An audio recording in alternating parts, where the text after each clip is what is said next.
My name is Dean Vass. You can find me on X at hashtag Kangas, Instagram hashtag Kangaroos Podcast. Tonight, I welcome back the lovely Siobhan Rowe. Siobhan, welcome back.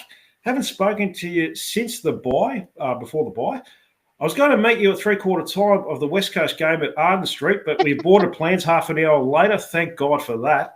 How have you seen the team since the bye? It's been a bit up and down. Hi, Dean. Great to be back. Look, I was just saying to you off air that I think it's been a really important period of time for the club, and it's really actually quite exciting that we play Carlton this week because since that Good Friday, what can only be known as the Good Friday disaster, it's actually been a very good patch of footy.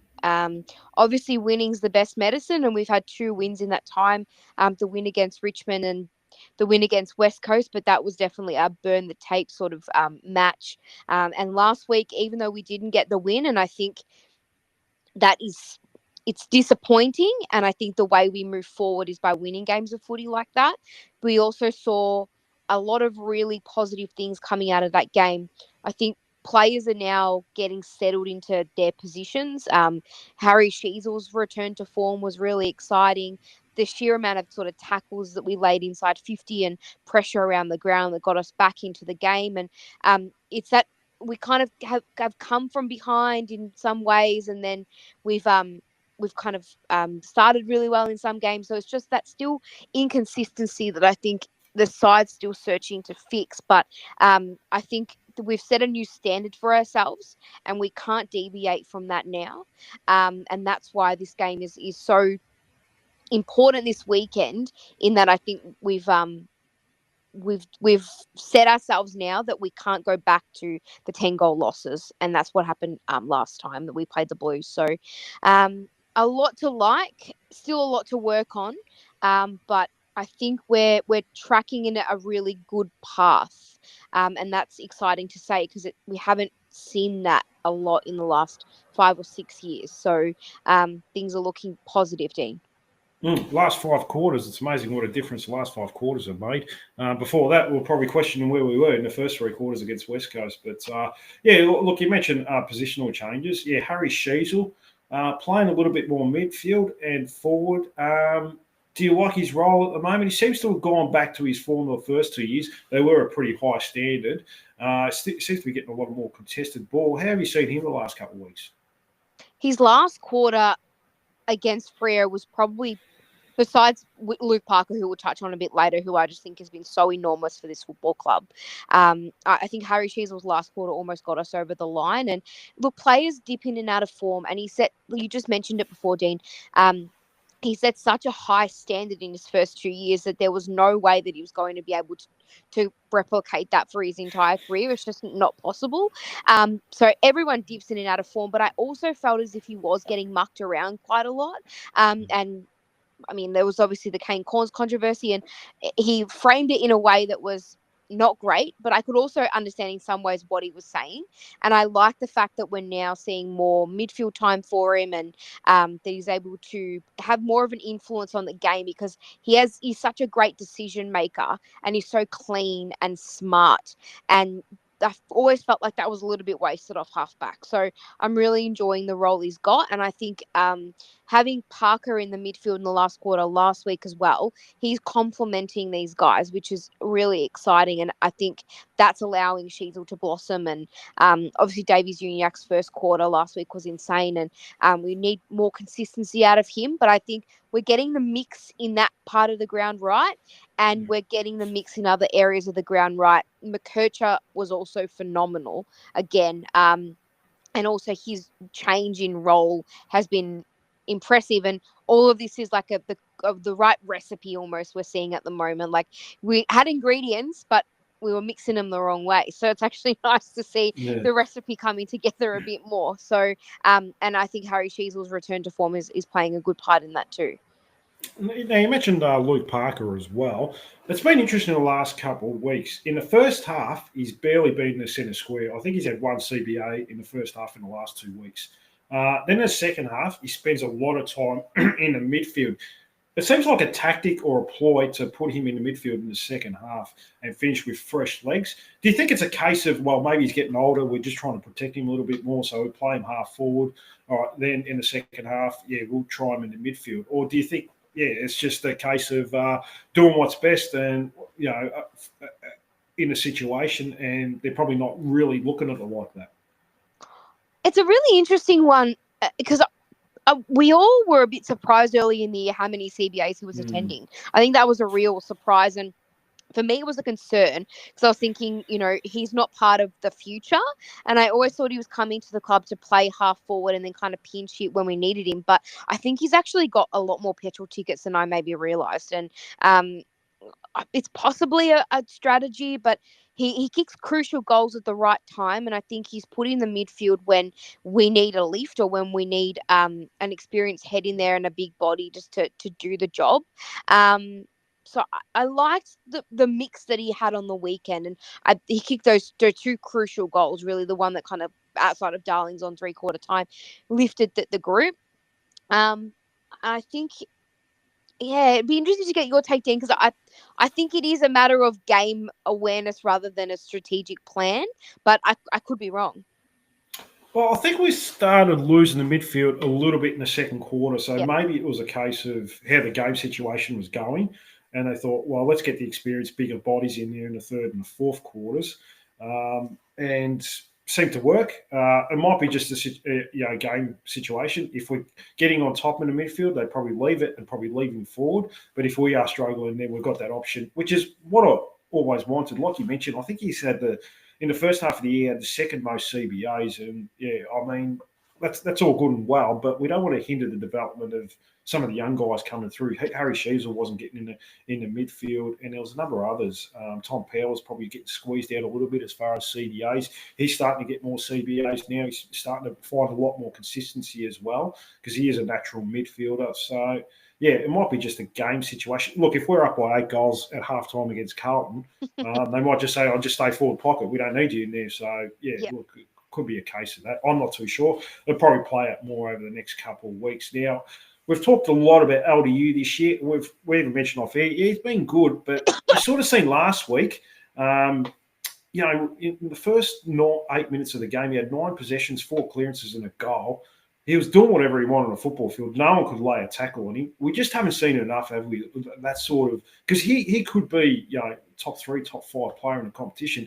We've just seen a good player for the first half of the year. We need more of those spells where he's getting 9 possessions in 8 minutes. Well, not so much that, but just where he's untouchable almost, and he does whatever he wants it on a football field. Yeah, Luke Davies-Uniacke is a very interesting and maybe a bit of a sensitive subject because I do think that maybe he doesn't realise how much of an influential player he is in the side. And you saw what he did in that first quarter. And if he can just build his level of consistency, you don't have to kick a goal and have 9 touches in every quarter. I mean, that's crazy. But I just think he fades in and out of games too easily. And he's such an influential player once he's up and going and he's motoring along. He's just a prime mover and makes things happen and hits the scoreboard at times. And there's a reason we're paying him the money that we're paying him. But it's just, I think his game against West Coast was very disappointing. So I was thrilled to see him come out against Freo the way they did. And obviously being in each other's pockets for those 10 days over in WA and maybe having the likes of Drew Petrie and the Marsh brothers and Danny Laidley and Adam Simpson come down and sort of galvanise the group, maybe it was a really good thing for him and some of the other players that were out there on the weekend that whether I might be barking up the wrong tree, but it might have been a really promising thing for them to tap into their role in the group. He just sometimes he coasts, and that's what's really frustrating because we know what he's capable of, and sometimes we just don't see it. Or I think sometimes he just takes on too much of the responsibility of the midfield, and you see moments where he gets caught holding the ball. And when he's at his best, he's not because he's able to evade and make things happen. So his role against Carlton is going to be huge because even though they don't have Sam Walsh, they've still got George Hewitt, they've still got Patrick Cripps, Chera. They're they got a lot of prime movers in there that I think LDU, who also had to fight against the tag on the weekend, which may have been why he was a bit quieter in the second half. But these are things that are going to happen over the course of his career. And if he's a top line midfielder, which I know he has the capability to be, it's something that he's going to have to work through. But he'll be really important. And look, obviously without some of our key players in the back line, Chom coming back is huge. But the more the midfield can get on top this weekend, and in any game in general, really, the more likely it is we're going to win the game and put not a heap of pressure on the back line, which I think has actually been quite good for what we've had down there. But it's a lot of the time for us, and what I notice, it comes down to how our midfield goes as to how the game pans out at the end of the day. Well, definitely preview more of that because, the first quarter last time we played Carlton, they got absolutely smashed. Tau almost bullied in the midfield. So we'll definitely talk about that a little bit more. Now, James Hurd had an interesting comment during the week, and he said in 2026, which is next year, 2027, we're going to be a very good team, a tough team to beat. Are you in more of that optimistic that it is close now and it will turn that quick? Or you're a bit more like Josh Neal from Further North podcast, sort of say, no, we're still 2 or 3 years away. Where do you sit right now? Yeah, James Hurd's comments were actually quite surprising and also refreshing in many ways. And I enjoyed what he said in the fact that the research behind it, I guess, is that we've had this build over, what has it been, about 5 years, Dan? It's crazy to think it's been that long, but it's been a while since we've been building this list up. I still think we're a few key pillars away. I really do. So I think next year to expect finals probably asking too much. But next year it's not asking too much to be winning the games that we have just missed out on. So we should be winning the game against Essendon. We should be winning the game against Freo. I think the group need to find a way to do that first before we seriously start contending with finals. And I do still think that we're a couple of key position players away from really starting to contend and look good. It's difficult because I think we're turning the corner, but it's been slow. And it does feel as though this year we've improved, even though the ladder position doesn't necessarily scream significant improvement. You can tell there has been significant improvement in the group. It's just slow, isn't it? And it's turning, but I don't think it's going to be as quick as finals next year. I think we're looking at maybe 27, 28, 29 to really look to push up the ladder. But next year's probably a bit premature for mine. Are you in the same boat? Oh, I think so. I think next year, look, we could certainly push up to 10th or 11th or something like that. I don't think there's that much difference. We're not far away from the mid-table teams. Besides the Bulldogs, who are ninth. But Fremantle, we almost got over. Port Adelaide, we almost got over. There's been a couple of others, Essendon. So we're not far away. We've been very competitive in those games and not far from winning those games. And, next year we could push to win, a few more of those games that we were pretty close in. We almost beat Brisbane too, so probably should have won that. But, this time last year, we had a percentage of 60. We've got a percentage of 80 this year. So there is good improvements as far as that. Generally, a lot of coaches say, look at the percentage of your team rather than wins and losses. And, that's come a long way in the last 12 months. Now, last time we played against Carlton was Good Friday, Siobhan. Harry Sheasel, 32 touches. George Wardlaw was very good in his comeback game after the hamstring, 21 touches and a goal. Paul Curtis, 3 goals. We're our best on a forgettable night on the big stage. But good chance for redemption and see how much we have turned the corner in 2 months, Siobhan. This is a huge footy for us. And I know it's one game of the year, but it's another chance to showcase how we go on the MCG, which it's so rare for us. So that's an exciting opportunity. And it's an exciting opportunity to get a win there without Mackay, potentially Curnow. He's been named, but obviously with that calf complaint, it's about how he pulls up with that. No Walsh from the last time that we played them. I think it's a really good opportunity for Tristan Sherry to kind of stamp his authority on the competition in this game too. That ruck battle is going to be a really exciting one to watch. And It'd be interesting to see how Nick Larkey goes against Jacob Wiedering as well. Mm. The elephant in the room since really I've been on the show with you has been Nick Larkey's form, and I thought in the last quarter against Freo he maybe wrestled some of that back. It was nice to see Drew Petrie in his time away in Perth, kind of going through some of those sort of drills and things with him. And I think his issue at the moment has been that he's a really great. He runs up the ground and he works hard, and I think he's just focusing too much at the moment on wrestling players. And if he thinks he's going to wrestle Jacob Wiedering out of the way instead of working up the ground, that's probably not going to happen. So it'll be interesting to see how that matchup goes. There's exciting matchups across the whole ground. And it's a really big opportunity to really see where we're at, especially the midfield group. They've got a real opportunity here. The growth in Dylan Stevens since the last time we played Carlton as well is something I'd love to touch on very quickly, because he's really turning into a serviceable player week in, week out, getting consistently better. And that's been a real find for us in this season. And there are players that Riley Hardiman didn't play against the Blues, and my God, what a player we've got there.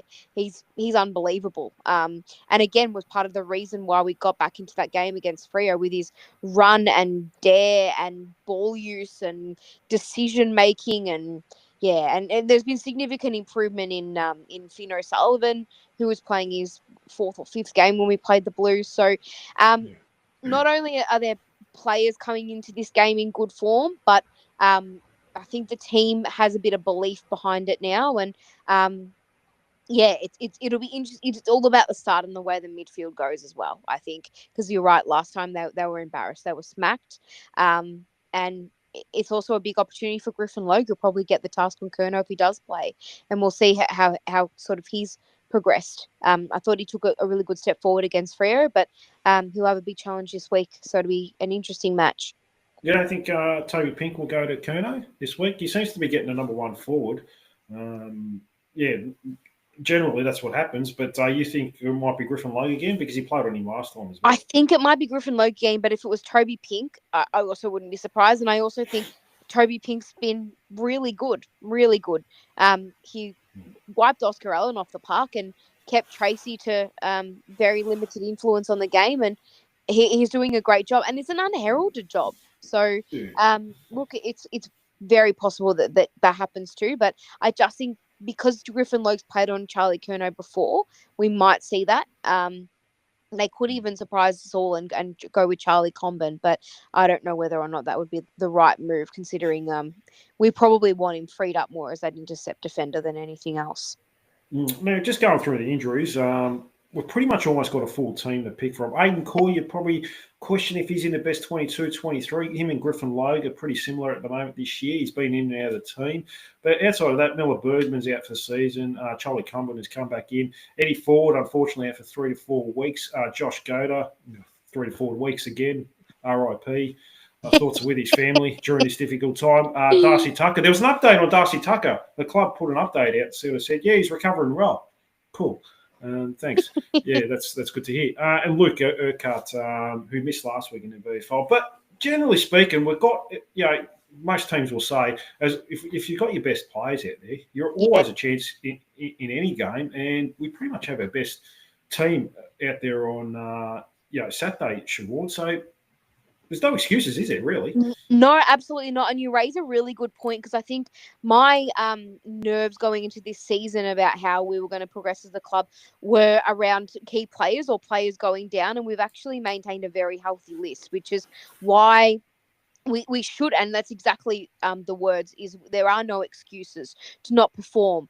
And like I said, we've set a standard now around endeavour and tackles and even inside 50 numbers and all these sorts of key. We always seem to win the midfield battle in many ways too, like the stoppage clearances, the possession count. It always seems to be in our favour. So it's about polishing things and getting things on the right track, but having a full list and a complementary selection helps with that significantly, doesn't it?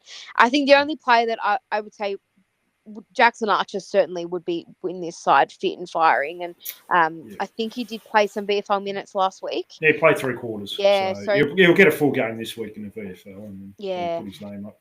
And even the selection for sub is a challenge. And this is a good thing. There are pressure for Cooper Harvey's very unlucky to not be playing in the side at the moment. And how was Robert Hansen Jr. on the weekend when he came in against as the sub?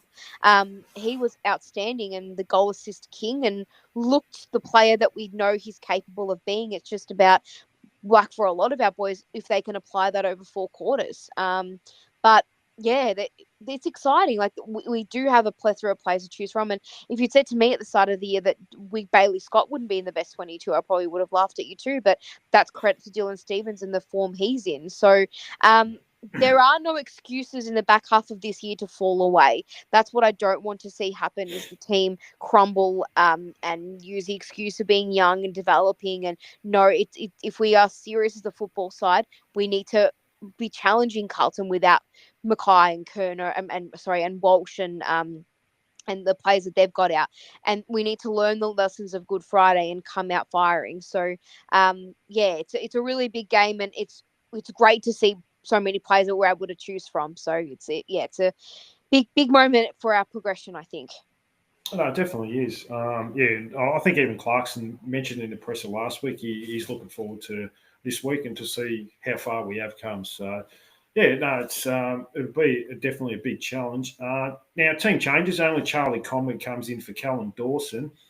Were you thinking anyone else? I think we spoke off air that maybe Costanti is probably under a bit of pressure out of the other players. But outside of that, you probably have to think that everyone else is in reasonable form and probably should be keeping their spot at the moment.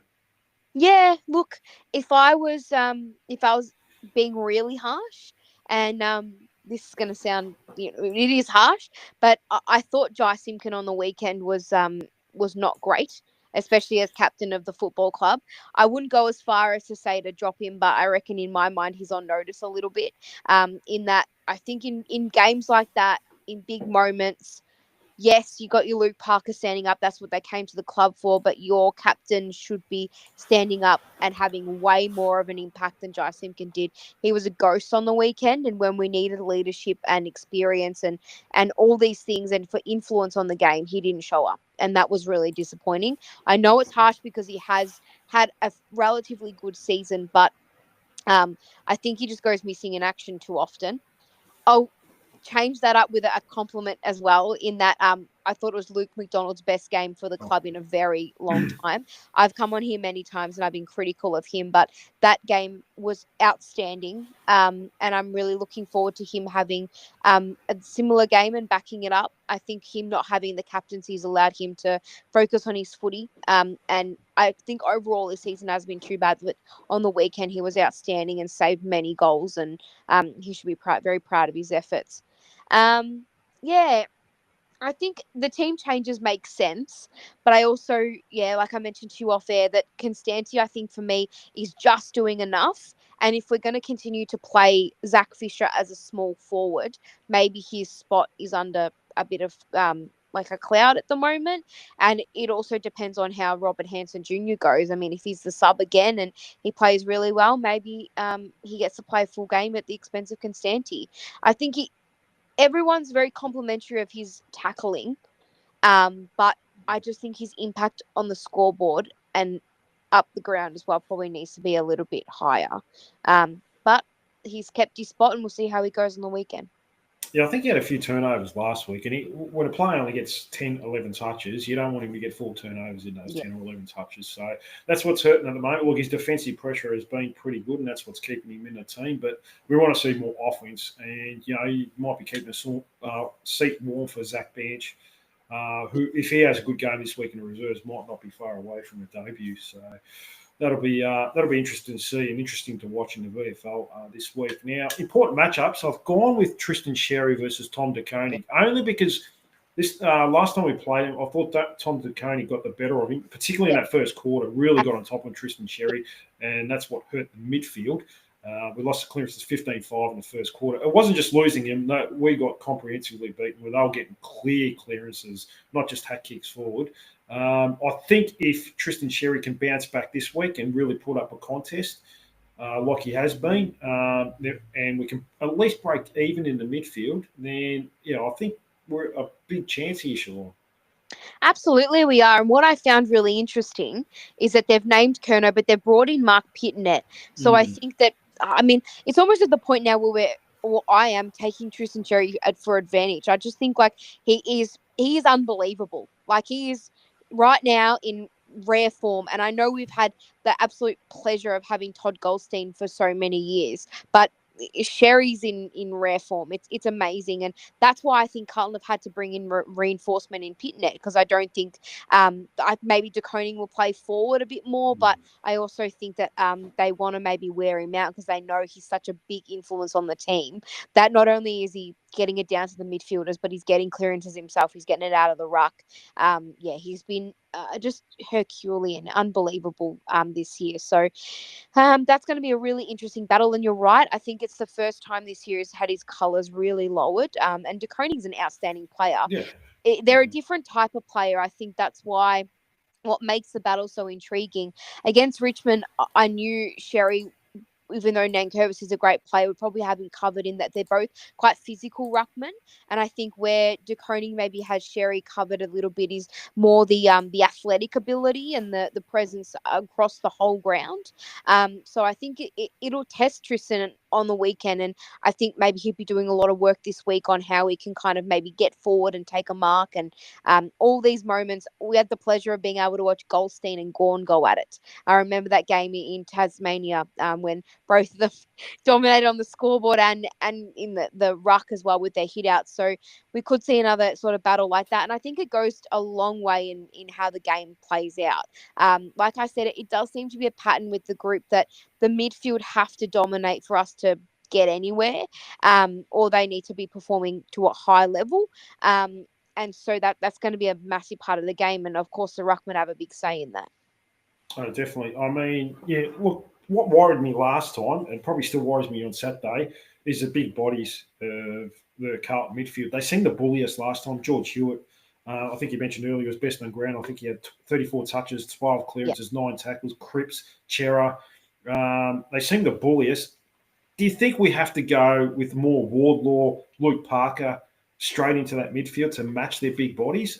Because I feel like if you go LDU and Sheasel and even Tom Powell, that they'll be able to break through tackles and probably get easy clearances like they did last time. I'm not too sure. That's just me talking maybe through my ass, but that's what I'm thinking about. Maybe you need to go to the bigger bodies this week. I agree with that, and I reckon it's a really great redemption game for Jai Simpkin as well, because I think we need Yeah. him in the midfield this week. And I think it is time to probably employ Parker more in there for more than he was even last week, and definitely LDU, and you get your prime big-bodied movers in there. I'd even look at McKercher being in there. I think I've watched a lot of the Blues, obviously, because I go with Dad a bit, and I think their weakness in their midfield is that they're quite one Yeah. paced. So they do have the big bodies in there, and I think Voss has them playing a style of footy where it is very contested, and they wear teams out if they can get on top in the midfield because they play that bash and crash type footy.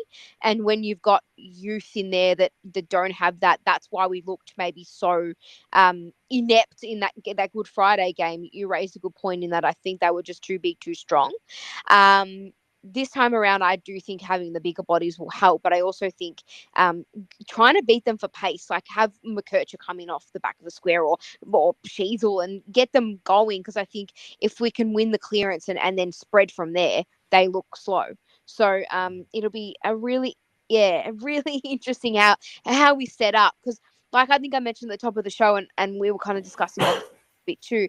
I think we're starting to see players add different strings to their bow, and we were all scratching our head at the start of the year thinking, oh, why is he playing there, or why is he doing that? But I think we've got a really versatile list, and we can throw things around and maybe surprise the opposition. So the mix that we go with will be really important. And what will also be really important is limiting Carlton supply inside the forward 50, because as much as Mackay not being there and some of their other sorts of players. I think they've still got a very dangerous forward line, and anytime Kerno gets near the ball, I think it's almost good night really with the way that he's umpired as well. So yeah, it's important just that we kind of protect the defense as much as we can on the weekend.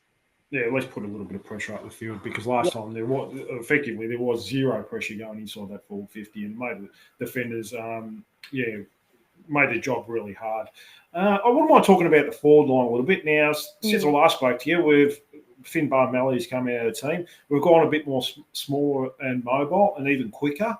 How have you liked that? Now, the pressure inside that forward 50 last week was outstanding. 27 tackles, the most in 4 years of football in any AFL game. I mean, if we play anywhere like that this week, I think we'll win comfortable. 100% we will, and it's unreasonable to expect that again, but it's not unreasonable to expect a level near that, expecting that that's the standard, that you can't pick and choose when you want to tackle or when you want to chase or when you want to lock it into the forward 50. I was really devastated when Finn Bar went out of the team. If you really, yes, he needs to work on his kicking, but his aerial presence and ability to mark the ball, create a contest, was outstanding. And I think he added something different. In saying that, the forward line looked really good. And I think a player that's had an underrated season, I've been very harsh on him before, is Cam Zurhaar.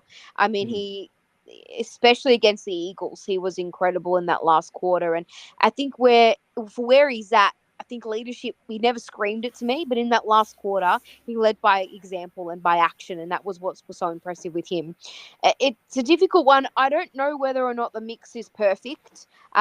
Jack Darling contributes, but he is waning. I think maybe he's due for a rest soon. I know he kicked that 1 goal in 3/4 time that kind of kept us in the game. And he takes a contested mark every now and then, but maybe he's due for a rest. And we've already spoken a little bit about Constanti. Paul Curtis is a superstar, so you can't question him. And I like when Luke Parker's down there; he looks quite dangerous.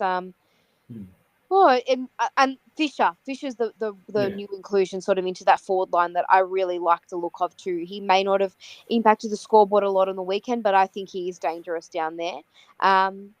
It's an interesting mix that we've got, and I think it's plotting. It's coming along. It's coming along. Do you like what we're doing down there? Yeah, you just mentioned Zach Fisher. I think he adds a bit of pace and a bit of zip up there. Adds a bit of X factor because I mean Costanti's a little bit one-paced. Curtis is he's not slow, but I think Fisher is a lot quicker than any of those players. Yep. And he has a bit of class. Like I know he kicked 3 behinds against West Coast, 1 out and a full, but he wasn't far away from being a match winner.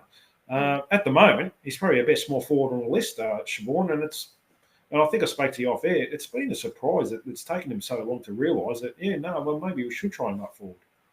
Yeah, look, I am very surprised it took them as long as it did because, I mean, he's had the experience in that role before and it just wasn't quite working with him playing off half-back. And obviously we've gone and recruited Caleb Daniel and Finn O'Sullivan's in that role, playing it magnificently. Credit to him for that spoil on the weekend, which is probably one of the spoils of the year. So, look, he wasn't going to – if he was going to play in the side – I thought he was going to play in the side as a small forward, and they've pulled the trigger on it. And I guess he's got a couple of weeks to show his wear because there are players knocking on the door, which is we haven't had that in such a long time. But if you've got look at Zach Banchin, we've spoken about him and his form in the VFL, and he's brand new into the system, but he looks really promising. And Cooper Harvey as well has been very unlucky to not get a game of recent times. So there's pressure on all of them to perform, which, like I said, it's a miracle because it's been such a long time. And don't forget the forgotten man, Braden George, as well. I mean, I don't know if he's quite ready to be playing AFL yet, but if he keeps up his good form too, he's of course going to be looking to play his first AFL game soon. So I think we've got a lot of goal kicking midfield as well too, Dean. And the thing that I think I get a little bit frustrated with is, I mean, LDU has the ability to hit the scoreboard and Powell does, and these guys, and I think we need a little bit more out of them when it comes to hitting the scoreboard too. So that the mix is looking better, and it's an exciting thing that we've got pressure for spots for sure. No, definitely. I mean, we've got a lot of forwards. You mentioned there Cooper Harvey, Braden George, Zach Bench, Zane Dersma's an emergency who looked pretty good last week in the VFL, kicked 3 goals. That's a lot of class. It's just you can't squeeze them all in. That's a problem. If you've got Curtis Zerha, you've got resting mid, a couple small forwards, a couple key forwards. Some of these players are going to be a bit stiff to miss out, aren't they? Absolutely, and it's nothing but a good thing. Yeah. So, and that's what happens also when you've got a healthy list. So credit to the strength and conditioning guys because it's super important. And what else is important is also keeping players healthy. Like I'm thrilled that George Wardlaw is struggling so many games together, and he's going to be a really important player against the Blues on the weekend because I think his form's dropped a little bit in regards to how many possessions he's been getting, but his hunt is never can never be questioned, and that's going to be super important against the Blues, considering they are very contested. And you know what, George Wardlaw loves nothing more than the contest. So having a fit and healthy list and pressure for spots is super important, and it even puts pressure on the older guys, and maybe that's why we're also seeing the best in Luke McDonald because there are pressure for spots and there are players that are coming for his position too. So it's a nothing but a good thing. And I mean, even look at someone like Will Phillips. It's just so unfortunate that he can't break into the side, having incredible tackle numbers and all of that in the VFL, and he just can't break in. And it means that the players at AFL level are doing their job in some ways too. No, definitely. Look, I think at this stage, Siobhan, you could almost put a line through Will Phillips. I mean, there's no point staying at the club, even if they offered him another year.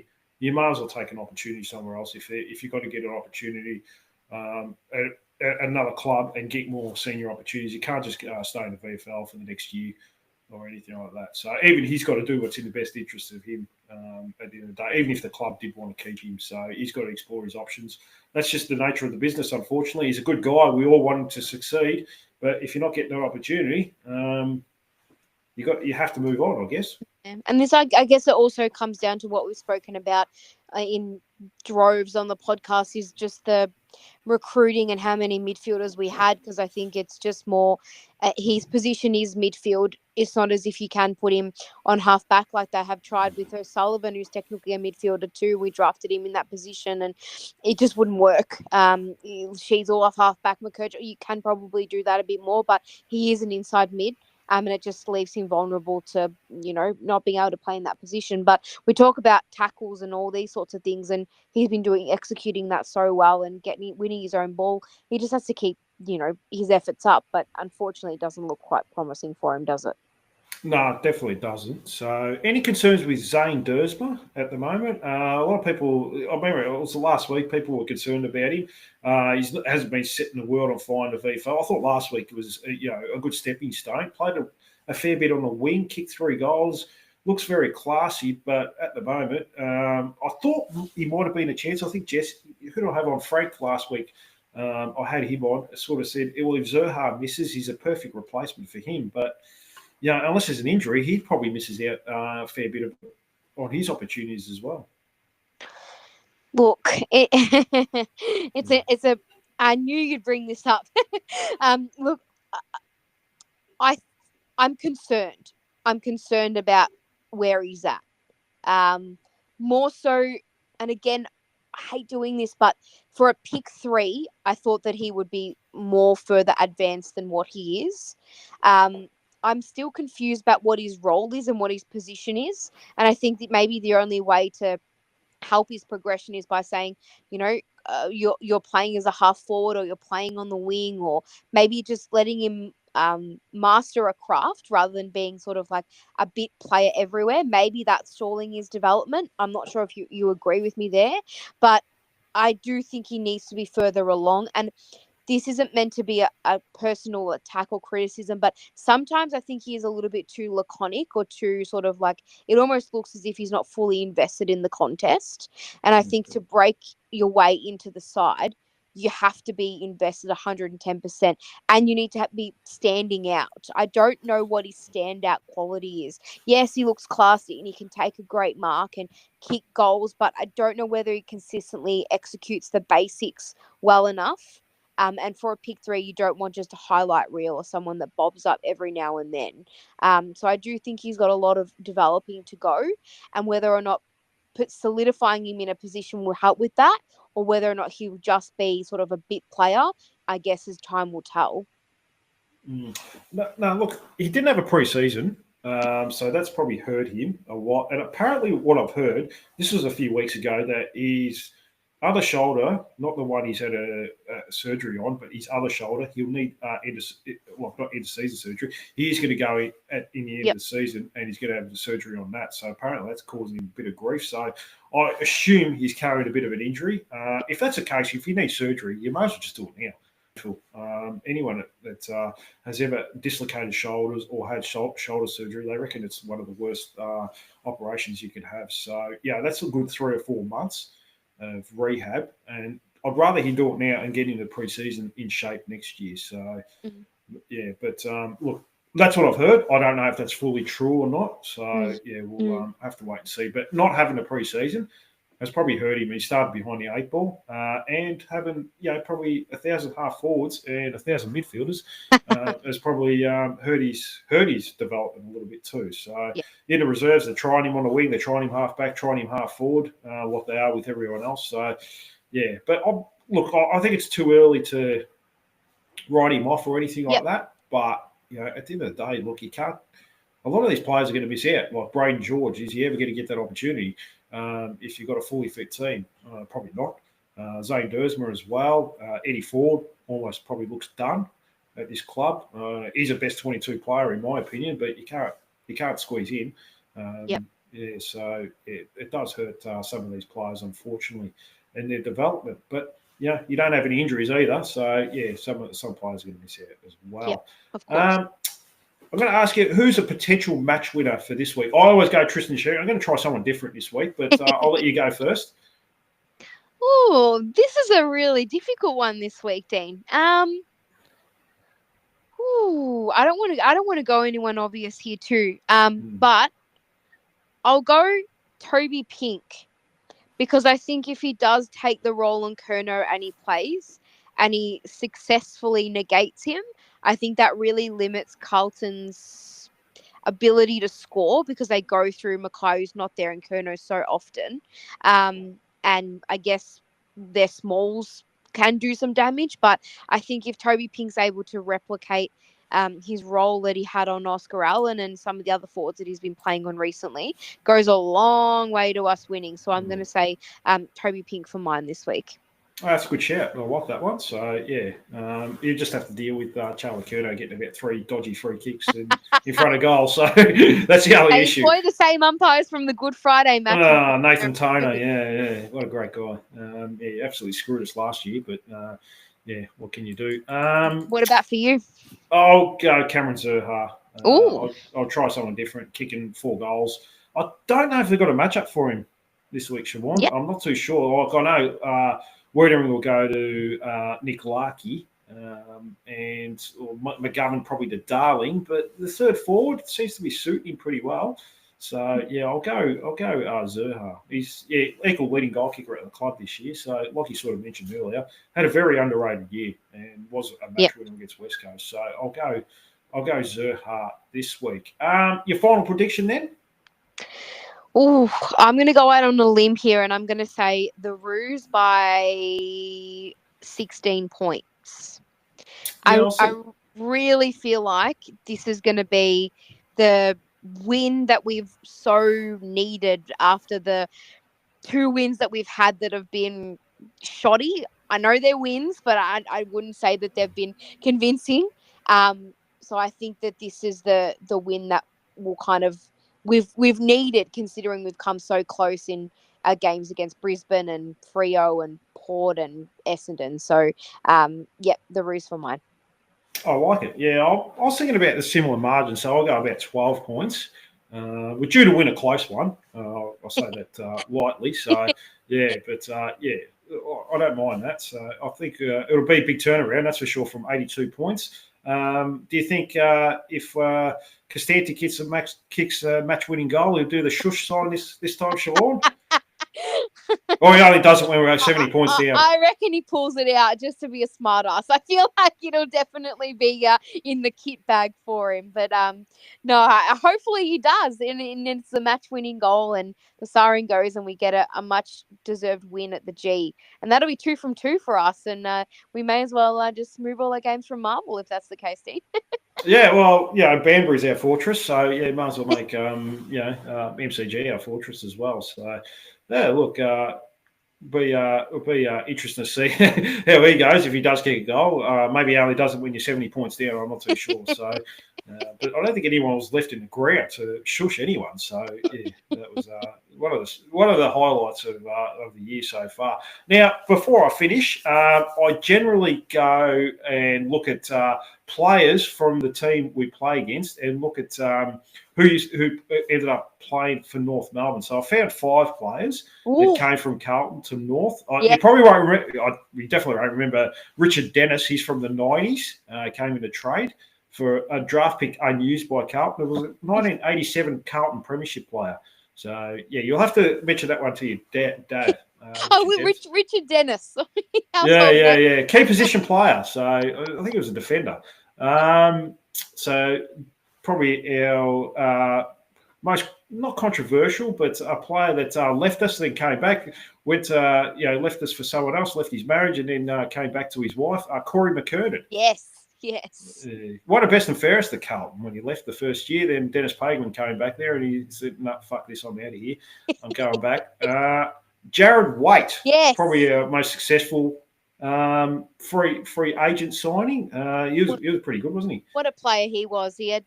Oh, I'll never forget that game against the Bulldogs.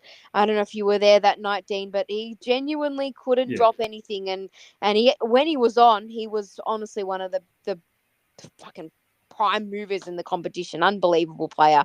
And key reason why we won that elimination final in 2015 against Richmond. He was very pivotal that day. It was just too bad we got him when he was 30, 31 years old. It would have been nice to get him when he was 28, 29 at least.